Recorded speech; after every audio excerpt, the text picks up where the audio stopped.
Good evening. Welcome to the April 13th, 2020 regular meeting of the City of Coolidge City Council. Call this meeting to order. I don't see Pastor No, he is not here. Frank Garcia, so we'll move past the invocation. Please stand for the Pledge of Allegiance. I pledge allegiance to the flag of the United States of America and to the republic for which it stands, one nation, under God, indivisible, with liberty and justice for all. Thank you. Norma, would you call the roll, please? Councilmember Jimmy Walker. Here. Councilmember Tina Kaufman. Here. Councilmember Steve Hudson. Here. Mayor John Thompson. Here. Vice Mayor Jackie Henry. Here. Councilmember Ben Navarro. Councilmember Tatiana Murieta. Here. We have a quorum, Mayor. Thank you, Norma. Okay, under presentations, the first one's a proclamation for National Library Week 2020. This is discussion only. I'll read the proclamation. Whereas today's libraries are less about what they have on the shelves and more about what they can do with and for their communities. Whereas libraries have long served as trusted and treasured institutions where people of all ages, interests, and backgrounds can come together and learn alongside one another. Whereas libraries of all types are at the heart of their cities, towns, schools, and campuses. Whereas libraries offer members of the community a welcoming space and opportunities to explore new passions through technology, programs, and services. Whereas libraries and librarians help patrons find tools to help improve the quality of their life. Whereas libraries, which promote the free exchange of information and ideas for all, are cornerstones of democracy. Whereas libraries strive to develop and maintain programs and collections that are as diverse as the populations they serve. Whereas libraries and librarians work to create an equitable society by providing free access to accurate information to all people. Whereas libraries are a resource for all members of the community, regardless of race, ethnicity, creed, ability, sexual orientation, gender identity, or social economic status, by offering services and educational programming that transform lives and strengthen communities. And whereas libraries, librarians, library workers, and supporters across America are celebrating National Library Week, now, therefore, be it resolved that I, Mayor John Thompson, proclaim National Library Week, April 19th through 25th, 2020. During this time, I encourage all residents to visit the library, a place where we can belong and discover who we are because of you. Libraries transform. And after reading that, I would have to say that the library is not open right now due to the coronavirus. Facebook Live events. Okay. What was that? They're doing Facebook Live events. They're doing a lot of social media stuff. So, continue to use it that way. All right. Approval of minutes, discussion, and action. For the City Council meeting study session March 9th, 2020. For the City Council regular meeting March 9th, 2020. For the City Council regular meeting March 23rd, 2020. If there are no corrections or any other matters regarding these minutes, I need a motion to act. Mr. Mayor, make a motion to approve. Second. There's a motion and a second. All in favor? Aye. Aye. Opposed? Okay, the ayes have it, and the Vice Mayor voted aye. Okay, we'll move into public hearings. To receive public comments on a proposed amendment of Section 1107E1D of the City of Coolidge Zoning Code, changing the size and height limitations for subdivision signs. This is a public hearing. Mr. Lopez. Mayor Thompson, Vice Mayor Henry, council members. This issue came up on the signage as we worked on the signage for McClellan Meadows subdivision. As you know, it's being built. Currently, we had Brown Homes out there, Century Communities, aka it's Way Journey, and then we had Richmond Americans. So in a case like that, where you have 3 home builders in one subdivision, we saw that the increase in size and the height would allow them to be seen better. If you go down 9th, you can see the sign from Richmond American. But the current standards we have are 10 feet in height and 48 square feet. And we took that before P&Z, and they approved it going to 100 square feet in size and 18 feet in height, which allows it to be seen because you can't have it within 10 feet of the right-of-way, so it goes behind the wall of the subdivision. So when you see it, it doesn't look, it looks good. And that way we can help the home builders sell houses. So we think that'll be the standard when, you know, the other home builders also come in, which is KB Homes starts over in Heartland, and then when the other D.R. Horton comes in, when they decide where to go, we feel that'll help them. So we're bringing this before you. This is a public hearing, and then the action item is number 18 later on the agenda. And I'll answer any questions you may have. Okay, this is a public hearing. If anybody in the public wants to address this issue, please come forward. Seeing anybody move on that one. You got anything up here? Anybody on the council want to have? I don't have anything, Gilbert. In other words, they're going to be inside the walls, so you're really not going to notice it if you're driving down the road anyway. Yes, Mayor. Mayor. It's going to be a sign. You can see the sign. That's what I'm saying. That's correct. Okay. Okay. If there's nothing further on this, move out of that public hearing and move into the public hearing under number 9 to receive public comments on proposed amendments to sections 1004D, 1008B, 1008C of the City of Coolidge zoning code, changing the requirements for medical marijuana uses. This is a public hearing. Mr. Lopez. Mayor Thompson, Vice Mayor Henry, council members, this includes 3 changes to the current regulations of the zoning code regarding medical marijuana. And the first one is just to allow the dispensaries to be open throughout the week from 7 to 7 p.m. Previously, we had it as Monday through Friday only. So a lot of people go into these facilities maybe on a Saturday. So we just didn't want to limit that. And we had comments from the local dispensary that was hurting their business. And we have noticed, I don't know if you've noticed, that Casa Grande dispensary advertises a lot in the Coolidge paper. So, you know.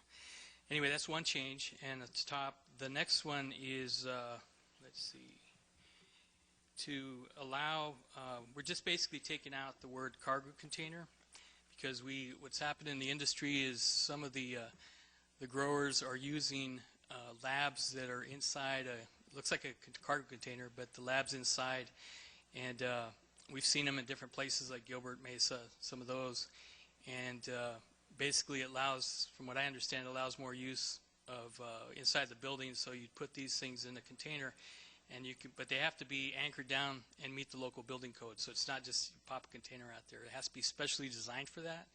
And so that's what that second one is that you see. The third one is actually to allow cultivation in outside of an enclosed building. The code currently requires that any marijuana cultivation, medical marijuana cultivation, occur inside an enclosed building. This would allow up to not to exceed 5 acres on the outside, and it has to meet all the Department of Health Services requirements that are pretty extensive. They have to be a 10-foot wall around the property. It has to have security. So there's quite a few things they have to do to comply with it. But we took this went before Planning and Zoning Commission, and they voted to recommend these changes and forward them to you for discussion and potential action. So we're here to answer any questions you may have. I also have Tim Hansen here, who's pretty knowledgeable on the regulations regarding medical cannabis. And but this is a public hearing. The action item will be number 19 later on. Okay, this is a public hearing. If anybody in the audience wants to speak to that, they can come up and speak to it. I believe they have a couple of minutes. Please give us your name and your address. Good evening, Council. Name is Sean Dugan. Address is 2734 East Cortson Road. I'm currently a co-owner of Item 9 Labs, which resides in Coolidge right now. I was a big champion of outdoor grows with Pinal County, and I helped change the zoning ordinance. Pinal County originally did not want to allow any outdoor grows, and I worked extensively with the county and the supervisors. with meeting the requirements and showing them what it was, what it wasn't.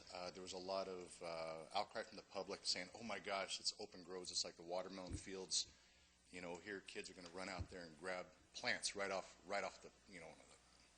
It's not that. It's not that at all. We were comparing it directly to a greenhouse. I mean, if you got a greenhouse, we still have to have it gated in. We still have to have security. A greenhouse sits there. It's a little bitty thin piece of plastic that somebody could hit with a hammer. They could get right into it. I would actually argue the fact that outdoor grows are more secure because you have a huge metal, masonry, or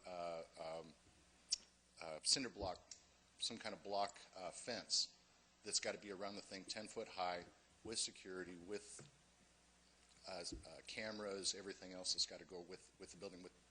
And these are all requirements of the Department of Health Services. They have successful grows down in Tucson, as Kingman, and also up in Winslow that are all outdoors that have had no issues whatsoever. They're all less than 5 acres. And pretty much what it boils down to is the expense. I mean, we're going down to what farming is meant to be. I mean, it's an actual, looks more like a farm than anything else with the security and everything. And it's, I would say, like I said, it's more secure than what a greenhouse would be. If you guys have any questions for me at all, I feel like I'm talking myself in a corner here. You have any questions for me at all?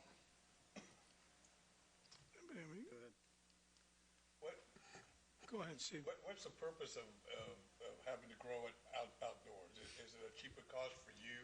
Yes, absolutely. So the biggest cost, I mean, it's going to change it from being, it's going to be seasonal as opposed to right now in a greenhouse, you can grow year round and you have cooling fans and whatnot. You know, for Arizona, we worry more about cooling. So outdoor grows, we won't have any lighting. We'll use the sun as the lighting, so you save a bunch on electric. It won't be as high quality as what a lot of hydroponics and greenhouse are, but the volume is going to be there for a lot of the lab production and stuff like that for extraction facilities. It's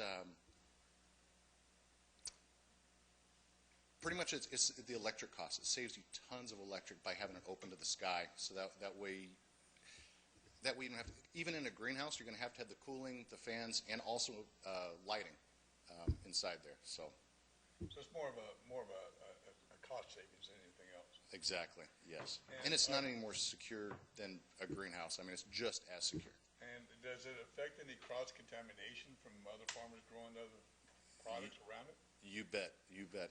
So hemp, as you probably have heard, you know, hemp is going through right now, and so if a farmer had a hemp field just down the road and those hemp plants started to pollinate, it would cross-contaminate, and it would not so much cross-contaminate the hemp plants to bring them THC as it would to have us have less THC in our product for medicine. It would actually be detrimental and actually hurt our plants to have a hemp plant nearby.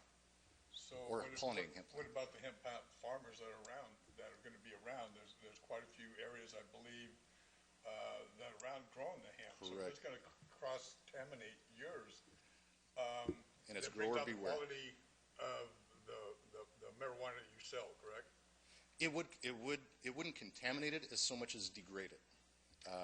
It wouldn't be as potent. So the minute you start getting pollination going on, it starts producing seeds. It's less medicine in the plant.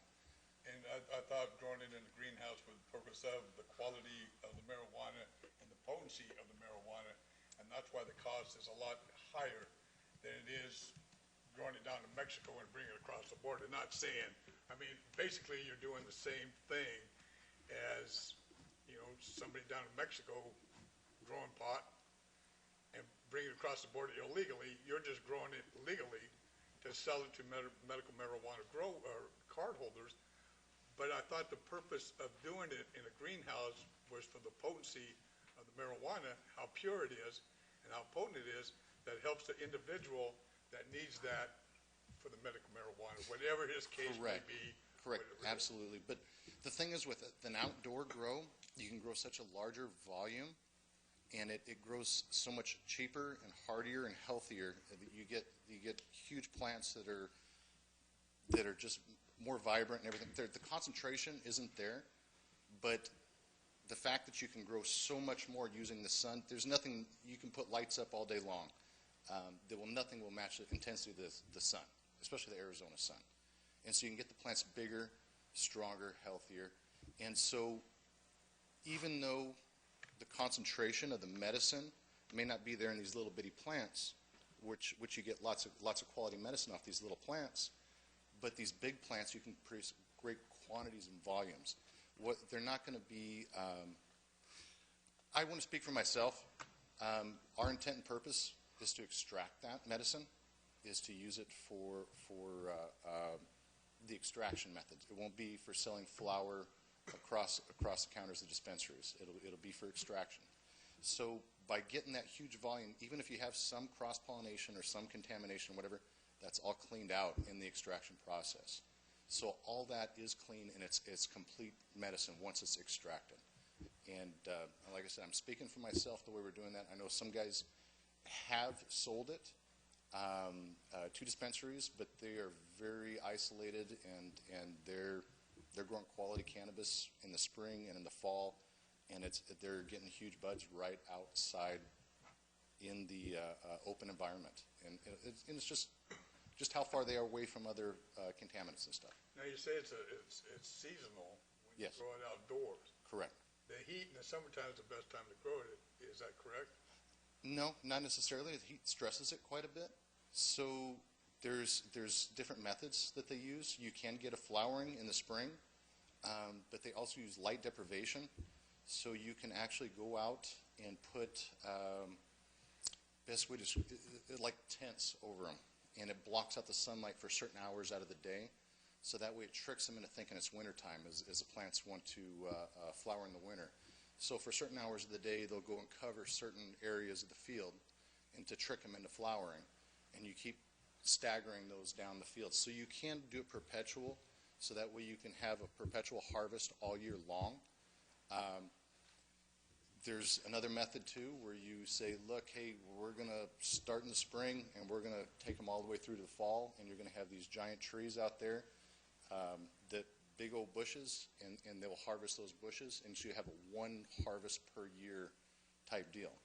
There's also, you could harvest in the spring, because like I say, you will get a little spring harvest. It won't be as hardy, but you could play the seasons that way too. So if you grew it under a greenhouse, you could grow it all year long. Correct. And so the production of that is less than producing it in a 500-acre field in a seasonal part of time? Correct. It's 5 acre, okay, I'm Yeah. sorry, 5 acre. Yeah, and it's more the expense. The expense of not only the greenhouse, but the expense of the electricity that's used. I mean the footprint alone is just huge. I mean, if you just have soil, water, plants, yeah, you've got a wall, you got security, you got everything else like that, but you don't have the infrastructure, you don't have the structure, you don't have the trusses, the lighting, the electrical, the drip irrigation, the hydroponics. I mean, everything that goes along with a greenhouse. I mean, that's huge. I mean, if every alfalfa farmer or corn farmer or whatever had to do inside a greenhouse, I mean, the expenses would be through the roof. So, I mean, this greatly reduces the expenses is what it boils down to. No, it won't be as good. So I would say indoors, number one, greenhouse number two, outdoor number three. And so if it got to that point, the price of the product, would it reflect the difference from a greenhouse to an outdoor?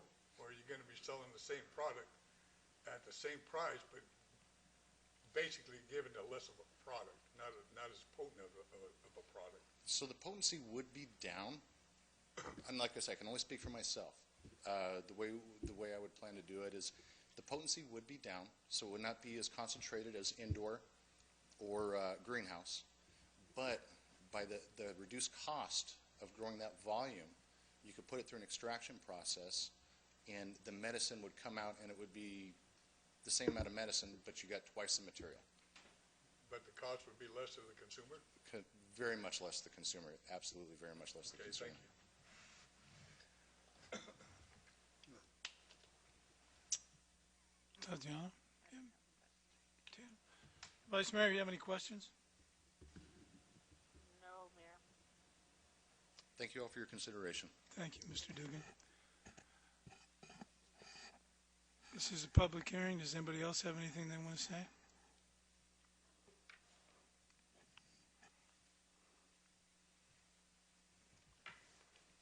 Okay.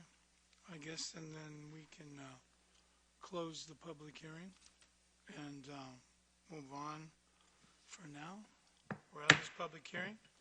Items for consent.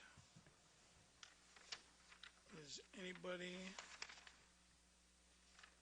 want to pull any of these items off of the agenda? No, sir, I don't. No, Mayor.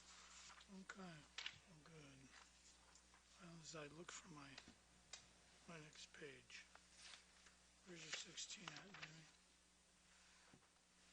Page 3.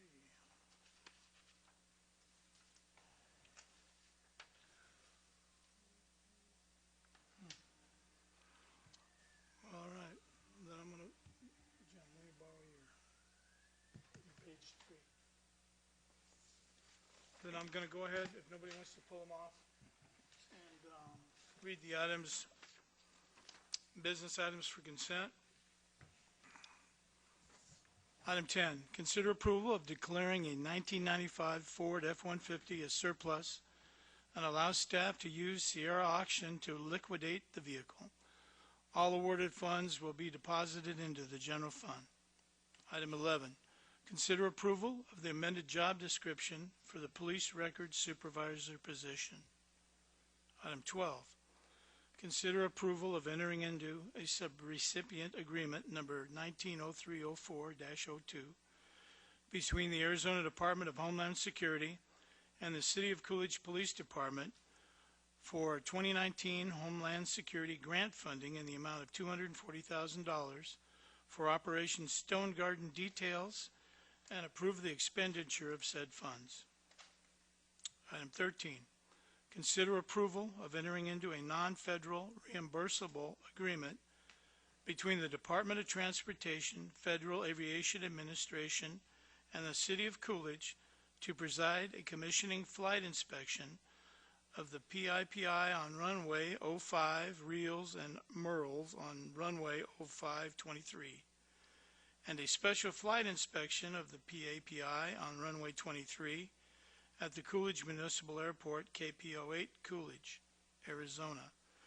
This agreement provides funding for the FAA to establish these services.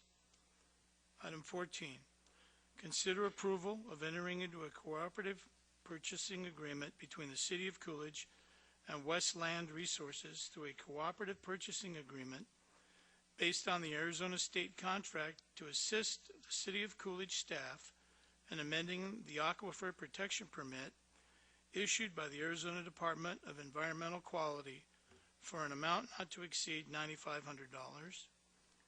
Item 15, consider approval of accepting the bid submitted by IC Concrete LLC in the amount of $22,780 for the construction of a concrete pad at the City of Coolidge Community Drop-Off Center, and approval to enter into an agreement for construction of concrete pad between the City of Coolidge and IC Concrete LLC for construction services. Item 16, resolution number 20-07, a resolution of the mayor and the city council of the City of Coolidge, Arizona, adopting a fair housing policy, making known its commitment to the principle of fair housing, and describing actions it shall undertake to affirmatively further fair housing, designating April 2020 as Fair Housing Month. Item 17, consider approval of adopting the Families First Coronavirus Emergency Leave Policy effective April 1st through December 31st, 2020. If there's nothing further on this, I need a motion to act. Mayor, if there's no further discussion, I make a motion that we approve consent agenda items 10, 11, 12, 13, 14, 15, 16, and 17 as read. Second. Okay, there's a motion. Oh, thank you, Vice Mayor. There's a motion and a second. Norma? Vice Mayor Henry. That's a yes. Councilmember Hudson. Yes. Councilmember Kaufman. Yes. Councilmember Walker. Yes. Councilmember Murrieta. Yes. And Mayor Thompson. Yes. Thank you. Thank you. We'll move into business under regular items. Ordinance number 20-12, an ordinance of the City of Coolidge, Arizona, amending section 1107E1D of the zoning code, changing the maximum size and height limitations for subdivision signs. Mr. Lopez? Mayor Thompson, Vice Mayor Henry, council members, as we discussed before in the public hearing, this is a change that we feel will help the home builders and call attention to their sites to sell their houses. So we recommend that the mayor and council approve the amendment to the section named that changes the height and size and height limitations of the signage. I'll answer any questions you may have. Does anybody have any questions for Mr. Lopez? I do not. About the members in the front? No? Mr. Lopez, I don't have anything further. So if there's nothing further, I would look for a motion to add. Mr. Mayor, I make a motion to approve ordinance number 2012 as read. Is there a second? Second. Okay, the Vice Mayor seconded it. Okay. Norma? Yes. Councilmember Walker. Yes. Councilmember Kaufman. Yes. Councilmember Hudson. Yes. Vice Mayor Henry. Yes. Councilmember Murrieta. Yes. And Mayor Thompson. Yes. Okay.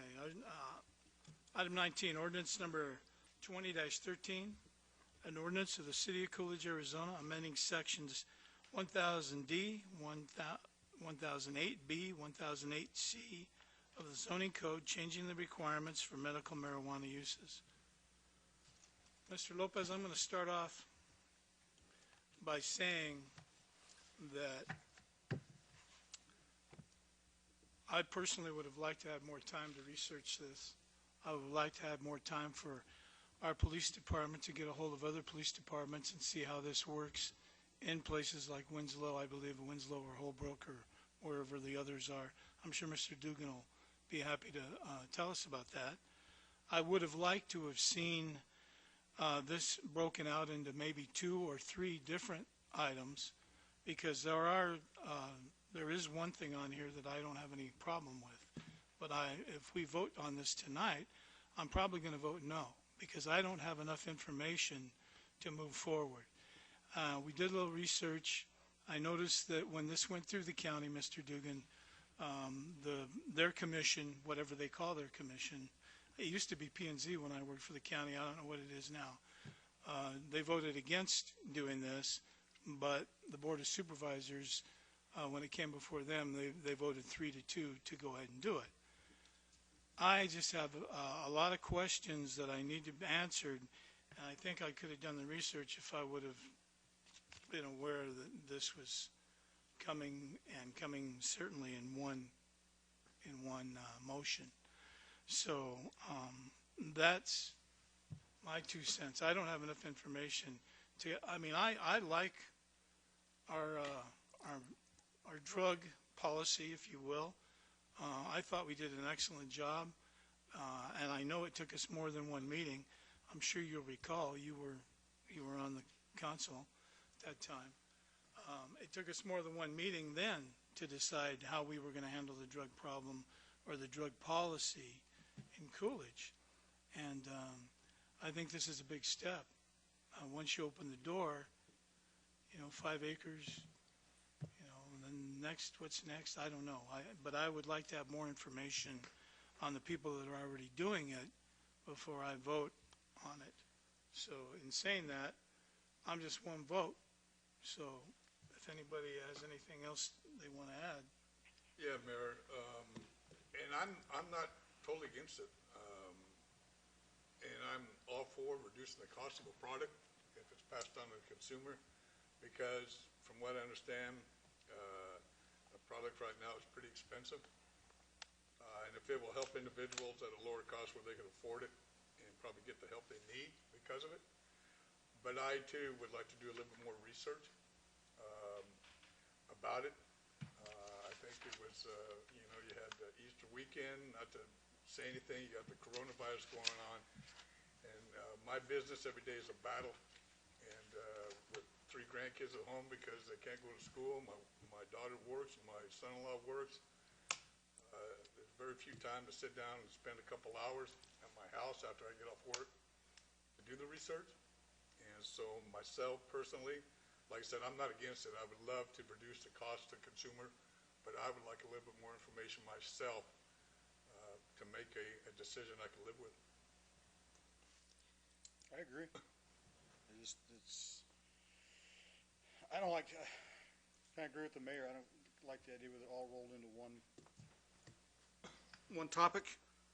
And like to see a little more research, contact some of these other agencies where these are at and find out, if there's any issues, pros and cons.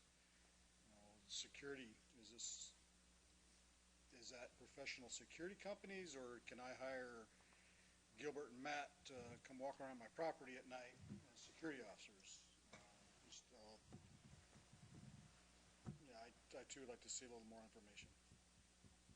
I mean, I know we've already had a hemp and run, when they raided the hemp field and they caught them, but I mean, I'm just saying, and that's not even, I mean, I realize there'd be a wall, but I'm just saying, some people, I don't know.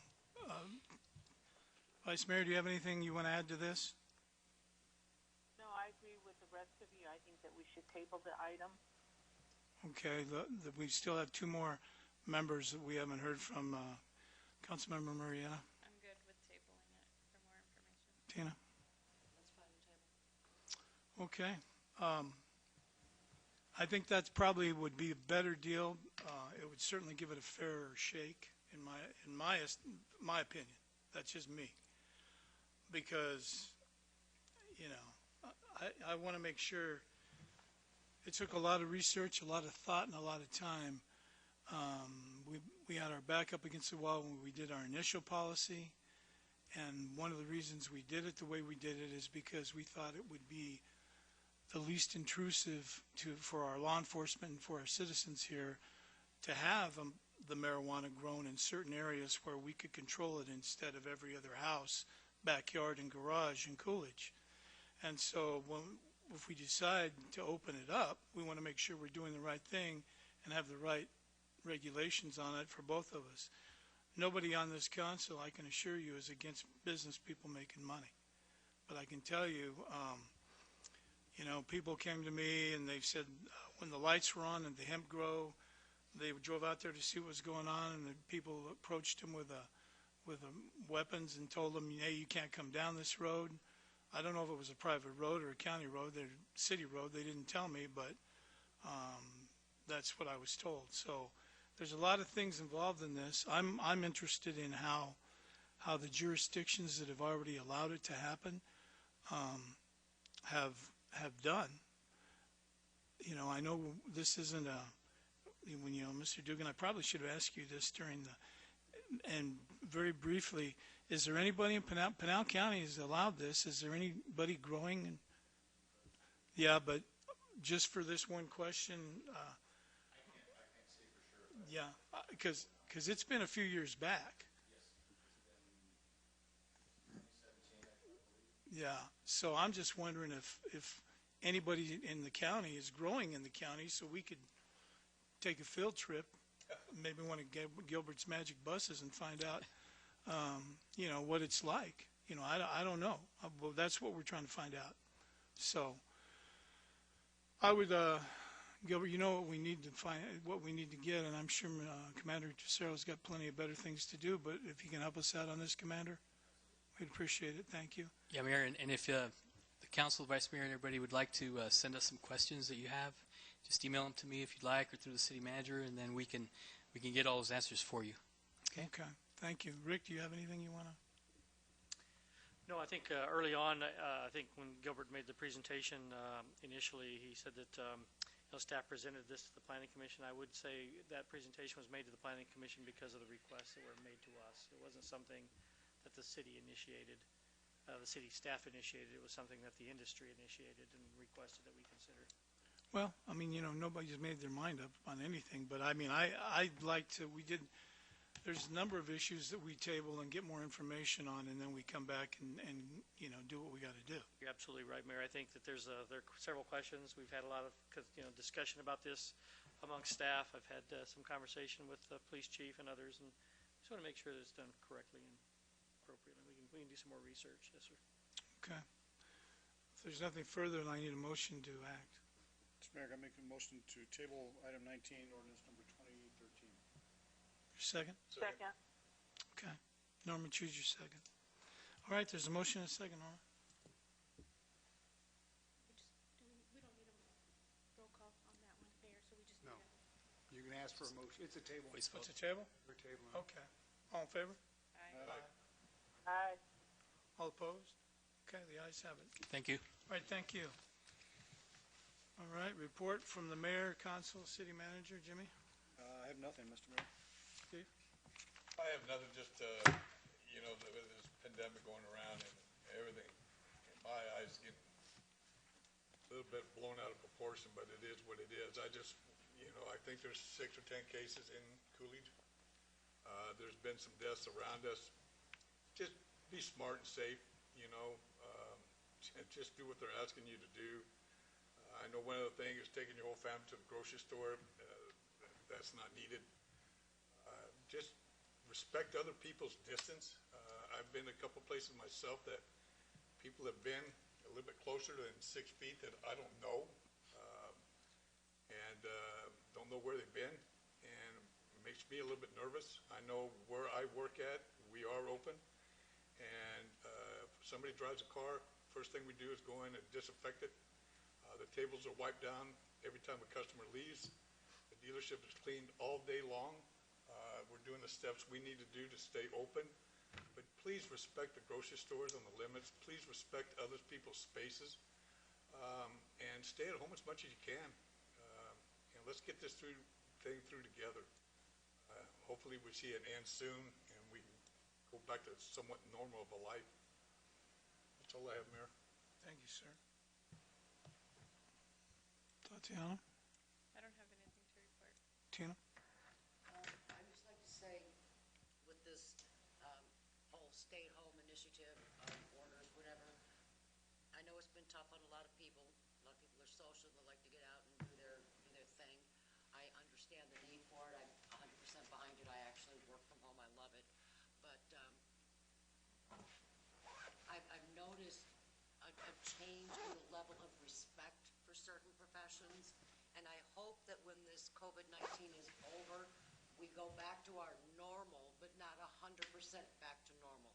I don't want us as a community, as a state and a country, to lose that heightened level of respect we've found for different professions. Our folks that are stocking the shelves in the stores. It's, you don't go to Walmart now and kick the guy out of your way because you want to grab something off the shelf. You walk up to him and say, gosh, thank you for coming in every day and taking care of us. We appreciate this. I have a lot of trucks on the road, the big rigs, and my guys are telling me, and I'm hearing from other sources, the respect that they are getting for the job they do every day. What they do today is no different than what they were doing 3 months ago, but they're being recognized for it. And I applaud people for stepping up and doing that. And like I said, when we go back to our normal, I hope some of that normal doesn't come back. And that the level of respect, the sense of community, people helping others in the community, going out of their way. Hey, neighbor, I'm going to the store. Do you need something? Just pulling together as a community and helping each other out is so huge. For my little corner of the world, I pulled out my sewing machine and I'm making masks. So I give them to my drivers, I give them to friends, relatives, whoever wants them, hit me up, I'll throw a mask at you. So we're all doing what we can do to keep our community safe. Thanks. Thank you. you. Vice Mayor?